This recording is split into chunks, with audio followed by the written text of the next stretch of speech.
So, with the ability to meet new people with the touch of a button on thousands of different apps, I would say the world of internet dating is vastly growing. 10 years back, people would have laughed at the idea of going on a date with someone after swiping right on a picture of their face. Now it's very much a reality and looked at as normal behavior. But what could this growing craze be doing to your mental health? Has anyone even stopped to think about this? Is it a good thing that we have an almost endless supply of potential dates literally at our fingertips? I mean, talk about convenience, but this could be causing a much bigger issue than any of us realize. Yes, they will be influencing our mental health. Fortunately, there are experts that was to combat the negative effects and embrace the positive of using your mobile phone to find love.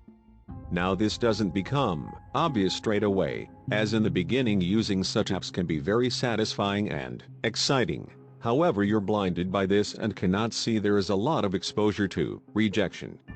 Now obviously this isn't experienced directly, which does numb the blow a bit, but this can start to wear you down mentally without you even realizing. Tying into what I said above, over time rejection that may be experienced on dating apps can have a direct negative impact on how you feel overall about yourself. It makes you start wondering, what's wrong with me? Why do I keep being rejected?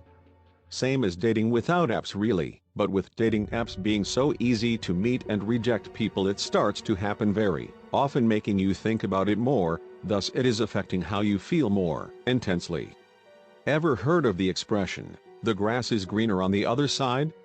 That's exactly what dating apps are doing to making users less inclined to work on their current relationships. It's important to notice when these influences are negatively impacting your life. After all, life is one massive learning curve, and it can be easy to fall down a path of self-destruction without even realizing. But it is your life, you are the one in control. And most importantly, do not take it personally. There's many reasons why certain things don't work out, and it's not your job to find out why. Dating apps can be, like anything else, addictive at times, so if you ever do begin to feel the negative side effects, take a break and remember how amazing you are.